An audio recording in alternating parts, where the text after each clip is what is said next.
जय माता दी। माता रानी की कृपा आप सभी भक्तों पर हमेशा बनी रहे। आज हम सुनेंगे श्री दुर्गा सप्तशती का 10वां तथा 11वां अध्याय। मेरे प्यारे भक्तों, वीडियो के अंत तक बने रहना। इस कथा को सुनने मात्र से ही मनुष्य के सभी संकट दूर हो जाते हैं। महर्षि मेधा ने कहा, हे राजन, अपने प्यारे भाई को मरा हुआ तथा सेना को नष्ट हुए देखकर क्रोध में भरकर दैत्यराज शुंभ कहने लगा, दुष्ट दुर्गे, तू अहंकार से गर्व मत कर, क्योंकि तू दूसरों के बल पर लड़ रही है। देवी ने कहा, हे दुष्ट, देख मैं तो अकेली ही हूँ इस संसार में, मेरे सिवा दूसरा कौन है? यह सब मेरी शक्तियां हैं। देख, यह सब मुझ में प्रविष्ट हो रही हैं।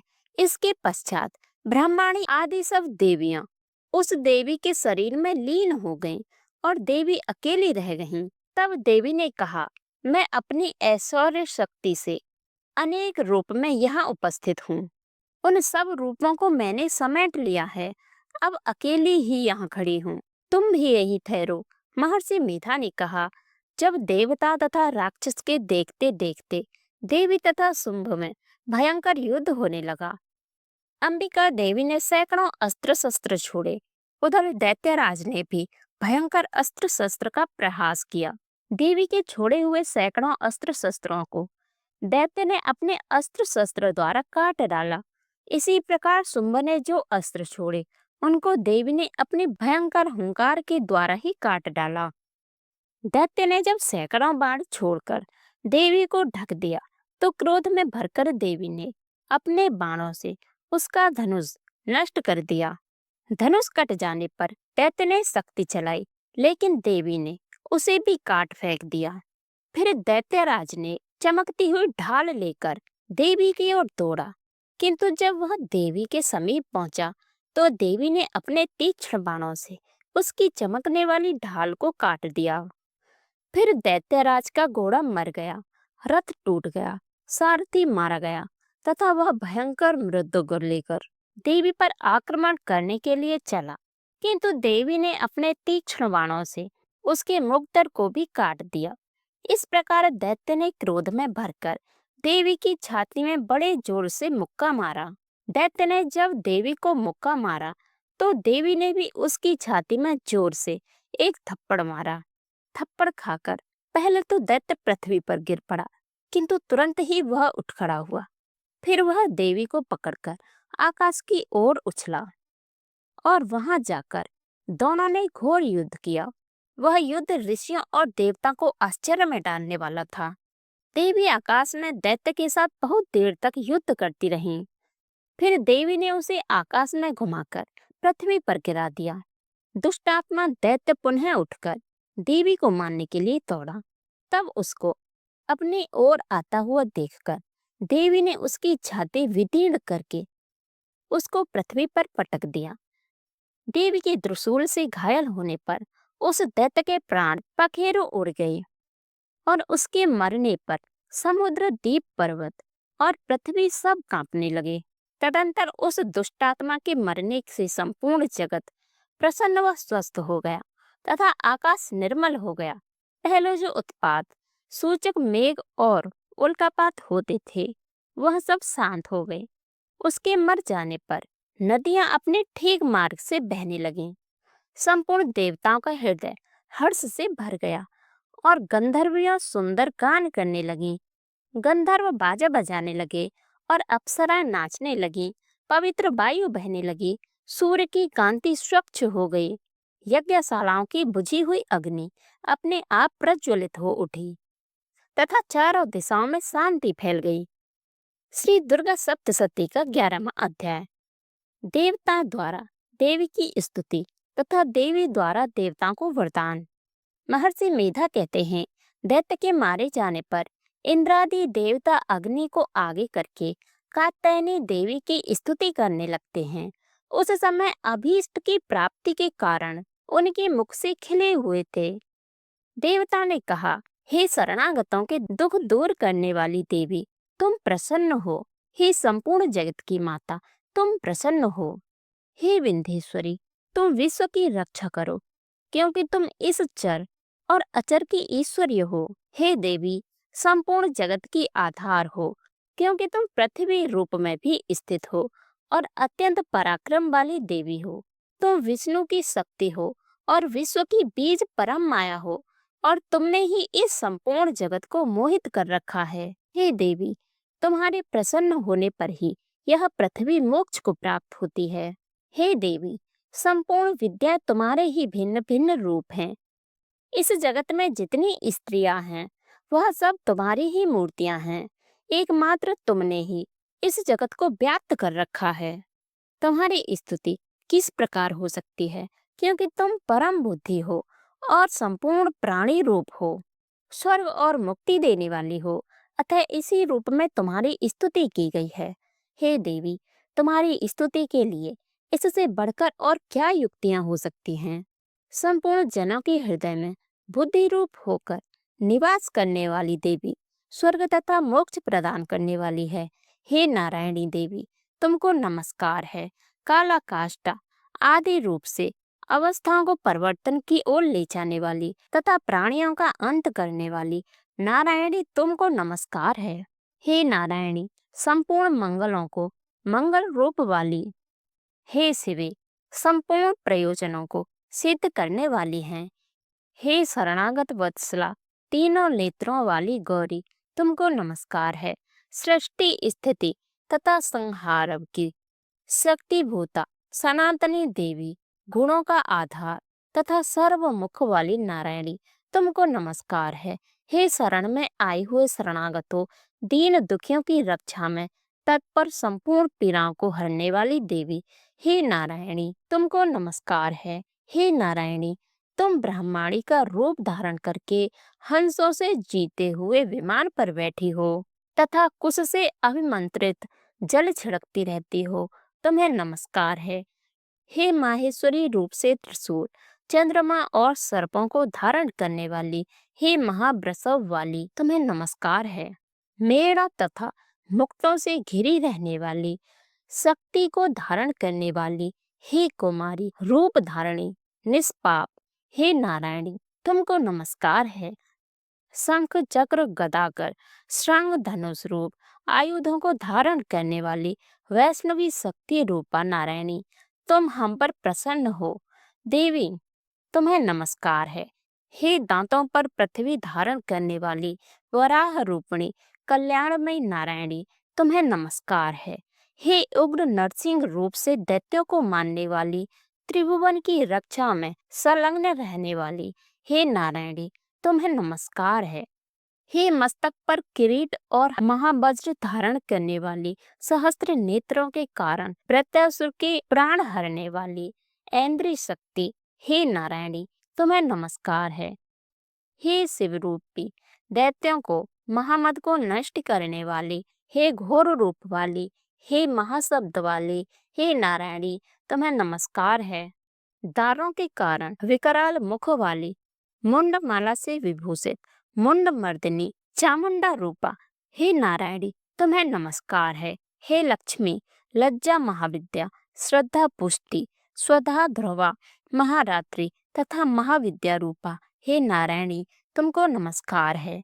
हे मेधा, हे सरस्वती, हे सर्वोकृष्टि, ऐश्वर्य रूपणी पार्वती, महाकाली, नियंता, सर्वेश्वरी, शक्ति युक्त देवी, हमारी भय से रक्षा करो, तुम्हें नमस्कार है।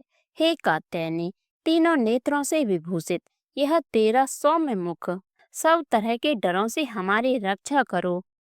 हे भद्रकाली, ज्वालाओं के समान भयंकर, अति उग्र एवं संपूर्ण असुरों को नष्ट करने वाली, हे देवी, तुम्हें नमस्कार है। जो अपने शब्द से इस जगत को पूरित करके दैत्यों के तेज को नष्ट करता है, वह आपका घंटा इस प्रकार हमारी रक्षा करे, जैसे कि माता अपने पुत्र की रक्षा करती है। हे चंडिके, असुरों के रक्त और चर्बी से चर्चित जो आपकी तलवार है, वह हमारा मंगल करे। हम आपको नमस्कार करते हैं। हे देवी, तुम जब प्रसन्न होती हो तो संपूर्ण रोगों को नष्ट कर देती हो, और जब रुष्ट हो जाती हो तो संपूर्ण वांछित मनोकामनाओं को नष्ट कर देती हो। और जो मनुष्य तुम्हारी शरण में आते हैं, उन पर कभी विपत्ति नहीं आती, बल्कि तुम्हारी शरण में गए हुए मनुष्य दूसरों को आश्रय देने योग्य हो जाते हैं। अनेक रूपों से बहुत प्रकार की मूर्तियों को धारण करके इन धर्मद्रोही असुरों का तुमने संहार किया है। वह तुम्हारे सिवा कौन कर सकता है? चतुर्दश विद्याएं, पटशास्त्र और चारों वेद तुम्हारे ही प्रकाश से प्रकाशित हैं। उनमें तुम्हारा ही वर्णन है। और जहाँ राक्षस, विषैले सर्प, शत्रुगण हैं, वहाँ और समुद्र के बीच में भी तुम साथ रहकर इस विश्व की रक्षा करती हो। हे विश्वेश्वरी, तुम विश्व का पालन करने वाली विश्व रूपा हो, इसीलिए संपूर्ण जगत को धारण करती हो। इसीलिए ब्रह्मा विष्णु महेश की भी वंदनीय हो। जो भक्ति पूर्वक तुमको नमस्कार करते हैं, वह विश्व को आश्रय देने वाले बन जाते हैं। हे देवी, तुम प्रसन्न हो और असुरों को मारकर जिस प्रकार हमारी रक्षा की है, ऐसे ही हमारे शस्त्रों से सदा हमारी रक्षा करती रहो। संपूर्ण जगत के पाप नष्ट कर दो और पापों तथा उनके फल स्वरूप होने वाली महामारी आदि बड़े बड़े उपद्रवों को शीघ्र ही दूर कर दो। विश्व की पीड़ा हरने वाली देवी, शरण में पड़े हुए पर प्रसन्न हो। त्रिलोक निवासियों की पूजनीय परमेश्वरी, हम लोगों को वरदान दो। देवी ने कहा, हे देवताओं, मैं तुमको वरदान देने को तैयार हूँ।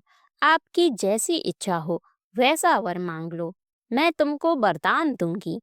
देवताओं ने कहा, हे सर्वेश्वरी, त्रिलोकी के सिवासियों, त्रिलोकी के निवासियों की समस्त पीड़ाओं को तुम इसी प्रकार हरती हो। देवी ने कहा, मनवंतर के 28वें युग में दो और महाअसुर शुंभ और निशुंभ उत्पन्न होंगे। उस समय में नंद गोप के घर से यशोदा के गर्भ से उत्पन्न होकर विंध्याचल पर्वत पर शुंभ और निशुंभ का संहार करूंगी। फिर अत्यंत भयंकर रूप से पृथ्वी पर अवतीर्ण होकर दानवों का नाश करूंगी। उन भयंकर महाअसुरों को भक्षण करते समय मेरे दांत अनार पुष्प के समान लाल होंगे। इसके पश्चात स्वर्ग में देवता और पृथ्वी पर मनुष्य मेरी स्तुति करते हुए मुझे रक्त दंतिका कहेंगे। फिर जब 100 वर्षों तक वर्षा नहीं होगी, तो मैं ऋषियों की स्तुति करने पर आयुर्निज नाम से प्रकट हो जाऊंगी और अपने 100 नेत्रों से ऋषियों की ओर देखूंगी। अतः मनुष्य शताक्षी नाम से मेरा कीर्तन करेंगे।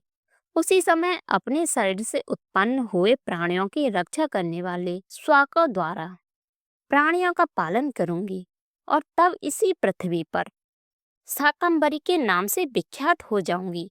और इसी अवतार में मैं दुर्ग नामक महाअसुर का वध करूंगी और मैं इससे दुर्गा देवी के नाम से प्रसिद्ध हो जाऊंगी। इसके पश्चात जब मैं भयानक रूप धारण करके हिमालय निवासी ऋषियों महर्षियों की रक्षा करूंगी, तब भीमा देवी नाम से मेरी ख्याति होगी। फिर अरुण नामक असुर तीनों लोगों को पीड़ित करेगा। जब मैं असंख्य भ्रमरों का भ्रमण रूप धारण करके उस महादैत्य का वध करूंगी, तब स्वर्ग में देवता और मृत्यु लोक में मनुष्य मेरी स्तुति करते हुए मुझे ब्राह्मणी नाम से पुकारेंगे। इस प्रकार जब जब पृथ्वी राक्षसों से पीड़ित होगी, तब तब मैं अवतरित होकर शस्त्रों का नाश करूंगी। 12वां अध्याय, देवी चरित्रों के पाठ का महात्म्य। देवी बोली, हे देवताओं, जो पुरुष इन स्रोतों द्वारा एकाग्रचित होकर मेरी स्तुति करेगा, उसके संपूर्ण कष्टों को निसंदेह हर लूंगी। मधुकैटभ के नाश, महिषासुर के वध और शुंभ तथा निशुंभ के वध की जो मनुष्य कथा सुनेंगे, मेरे महात्म्य को अष्टमी, चतुर्दशी व नवमी के दिन एकाग्रचित होकर भक्ति पूर्वक सुनेंगे, उनको कभी कोई पाप नहीं रहेगा। पाप से उत्पन्न हुई विपत्ति भी उनको नहीं सताएगी।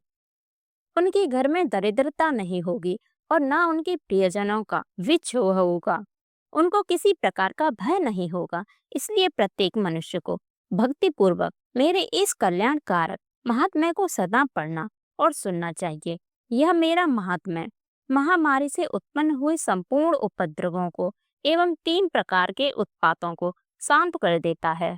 जिस घर व मंदिर में या जिस स्थान पर मेरा यह स्रोत विधि पूर्वक पढ़ा जाता है, इस स्थान पर मैं कभी भी त्याग नहीं करती और वहाँ सदा ही मेरा निवास रहता है। बलिदान, पूजा, होम तथा महोत्सवों में मेरा यह चरित्र उच्चारण करना तथा सुनना चाहिए। ऐसा हवन या पूजन मनुष्य जानकर या बिना जाने करें, मैं उसे तुरंत ग्रहण कर लेती हूँ। और शरद काल में प्रत्येक वर्ष जो महापूजा होती है, उनमें मनुष्य भक्ति पूर्वक मेरा यह महात्म्य सुनकर सब विपत्तियों को छूट जाता है और धन धान्य तथा पुत्र आदि से संपन्न हो जाता है। और मेरे इस महात्म्य व कथाओं में इत्यादि को सुनकर मनुष्य निर्भय हो जाता है और महात्म्य के श्रवण करने वालों के शत्रु नष्ट हो जाते हैं, कल्याण की प्राप्ति होती है और उनका कुल आनंदित हो जाता है, सब कष्ट शांत हो जाते हैं तथा घरेलू दुख इत्यादि सब मिट जाते हैं। बाल गृहों में ग्रसित बालकों के लिए यह मेरा महात्म्य परम शांति देने वाला है। मनुष्यों में फूट पड़ने पर यह भली भांति मित्रता करने वाला है। यह मेरा महात्म्य मनुष्यों को मेरी जैसी सामर्थ्य की प्राप्ति करने वाला है। पशु, पुष्प, अर्घ, धूप, गंध, दीपक इत्यादि सामग्रियों द्वारा पूजन करने से, ब्राह्मण को भोजन करा के, हवन करके, प्रतिदिन अभिषेक करके, नाना प्रकार के भोगों को अर्पण करके और प्रत्येक वर्ष दान इत्यादि करके जो मेरी आराधना की जाती है और उससे मैं जैसी प्रसन्न हो जाती हूँ, वैसे ही प्रसन्न मैं इस चरित्र के सुनने से हो जाती हूँ। यह महात्म्य श्रवण करने पर पापों को हर लेता है तथा आरोग्य प्रदान करता है। मेरे प्रादुर्भाव का कीर्तन दुष्ट प्राणियों से रक्षा करने वाला है, युद्ध में दुष्टों दैत्यों का संहार करने वाला है। इसके सुनने से मनुष्य को शत्रुओं का भय नहीं रहता। हे देवताओं, तुमने जो मेरी स्तुति की है अथवा ब्रह्मा जी ने जो मेरी स्तुति की है, वह मनुष्यों को कल्याणमय बुद्धि प्रदान करने वाली है। वन में सूने मार्ग में दावानल से घिरे जाने पर, वन में चारों ओर से घिरा हुआ या शत्रुओं द्वारा पकड़ा हुआ, जंगल में सिंहों से, बाघों से या जंगली हाथियों द्वारा पीछा किया हुआ, राजा के क्रुद्ध के हो जाने पर, मारे जाने के भय से, समुद्र में नाव के डगमगाने पर, भयंकर युद्ध में फंसा होने पर, किसी भी प्रकार की पीड़ा से पीड़ित, घोर बाधाओं से दुखी, मेरे इस चरित्र को स्मरण करने से संकट से मुक्त हो जाता है। मेरे प्रभाव से सिंह, चोर, शस्त्र इत्यादि दूर भाग जाते हैं और पास नहीं आते। महर्षि ने कहा, हे प्रचंड पराक्रम वाली भगवती चंडिका, यूं कहने के पश्चात सब देवताओं को देखते ही देखते अंतर्ध्यान हो गईं और संपूर्ण देवता अपने शस्त्रों के मारे जाने पर पहले की तरह यज्ञ भाग का उपभोग करने लगे और उनके अपने अधिकार फिर से प्राप्त हो गए तथा युद्ध में देवताओं के शस्त्रों, शुंभ व निशुंभ के देवी के हाथों मारे जाने पर बाकी बचे हुए राक्षस पाताल को चले गए। हे राजन, इस प्रकार भगवती अंबिका नित्य होती हुई भी बार बार प्रकट होकर इस जगत का पालन करती है, इसको मोहित करती है, जन्म देती और प्रार्थना करने पर संपूर्ण समृद्धि प्रदान करती है। हे राजन, माँ भगवती ही महाप्रलय के समय महामारी का रूप धारण करती है और वही संपूर्ण ब्रह्मांड में व्याप्त है और वही भगवती समय समय पर महाकाली तथा महागौरी का रूप बनाती है और स्वयं अजन्मा होती है, सृष्टि के रूप में प्रकट होती है। वह सनातनी देवी प्राणियों का पालन करती है और वही मनुष्य के अभ्युदय के समय घर में लक्ष्मी का रूप बनाकर स्थित हो जाती है तथा अभाव के समय दरिद्रता बनकर विनाश का कारण बन जाती है।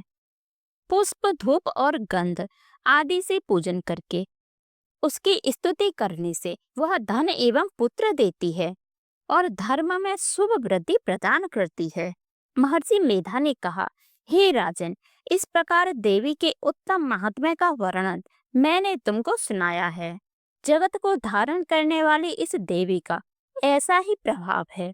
वह देवी ज्ञान को देने वाली है और भगवान विष्णु की इस माया के प्रभाव से तुम और यह वैश्य तथा अन्य विवेकी जन मोहित होते हैं। दुर्गा सप्तशती का 13वां अध्याय। राजा सुरथ और वैश्य को देवी का वरदान। महर्षि मेधा ने कहा, हे राजन, इस प्रकार देवी के उत्तम महात्म्य का वर्णन मैंने तुमको सुनाया है। इस जगत को धारण करने वाली देवी का ऐसा ही प्रभाव है। वही देवी ज्ञान को देने वाली है और भगवान विष्णु की इस माया के प्रभाव से तुम और यह वैश्य तथा अन्य विवेकी जन मोहित होते हैं और भविष्य में मोहित होंगे। हे राजन, तुम इसी परमेश्वरी की शरण में जाओ। यही भगवती आराधना करने पर मनुष्य को भोग, स्वर्ग तथा मोक्ष प्रदान करती है। मार्कंडेय जी ने कहा, महर्षि मेधा की यह बात सुनकर राजा सुरथ ने उन उग्र व्रत वाले ऋषि को प्रणाम किया और राज्य के छिन जाने के कारण उसके मन में अत्यंत ग्लानि हुई और वह राजा तथा वैश्य तपस्या के लिए वन को चले गए और नदी के तट पर आसन लगाकर भगवती के दर्शन के लिए तपस्या करने लगे। दोनों ने नदी के तट पर देवी की स्तुति की और पुष्प, धूप, दीप तथा हवन द्वारा उसका पूजन करने लगे। पहले उन्होंने आहार को कम कर दिया, फिर बिल्कुल निराहार रहकर माँ भगवती में मन लगाकर एकाग्रता पूर्वक उसकी आराधना करने लगे। वह दोनों अपने शरीर के रक्त से देवी को बलि देते हुए 3 वर्ष तक लगातार भगवती की आराधना करते रहे। 3 वर्ष के पश्चात जगत का पालन करने वाली प्रत्यक्ष दर्शन देकर कहा, देवी बोली, हे राजन तथा अपने कुल को प्रसन्न करने वाले वैश्य, तुम जिस वर की इच्छा रखते हो वह मुझसे मांगो। वह वर मैं तुमको दूंगी, क्योंकि मैं तुम पर अत्यंत प्रसन्न हूँ। मार्कंडेय जी कहते हैं, यह सुन राजा ने अगले जन्म में नष्ट न होने वाला अखंड राज्य और इस जन्म में बलपूर्वक अपने शत्रुओं को नष्ट करने के पश्चात अपना पुनः राज्य प्राप्त करने के लिए माँ भगवती से वरदान मांगा। और वैश्य ने भी, जिसका चित्त संसार की ओर से विरक्त हो चुका था, माँ भगवती से अपनी ममता तथा अहंकार रूप आसक्ति को नष्ट कर देने वाले ज्ञान को देने के लिए कहा। देवी ने कहा, हे राजन, तुम शीघ्र ही अपने शत्रुओं को मारकर पुनः अपना राज्य प्राप्त कर लोगे। तुम्हारा राज्य स्थित रहने लगेगा। फिर मृत्यु के पश्चात आप सूर्यदेव के अंश से जन्म लेकर सावर्णिक मनु के नाम से इस पृथ्वी पर विख्यात प्राप्त होंगे, इस पृथ्वी पर ख्याति को प्राप्त होंगे। हे वैश्य कुल में श्रेष्ठ, आपने जो मुझसे वरदान मांगा है वह मैं आपको देती हूँ। आपको मोक्ष देने वाले ज्ञान की प्राप्ति होगी। मार्कंडेय जी कहते हैं, इस प्रकार उन दोनों को मनोवांछित वर प्रदान करके तथा उनसे अपनी स्तुति सुनकर माँ भगवती अंतर्ध्यान हो गईं। और इस प्रकार क्षत्रियों में श्रेष्ठ वह राजा सुरथ भगवान सूर्यदेव से जन्म लेकर इस पृथ्वी पर सावर्णिक मनु के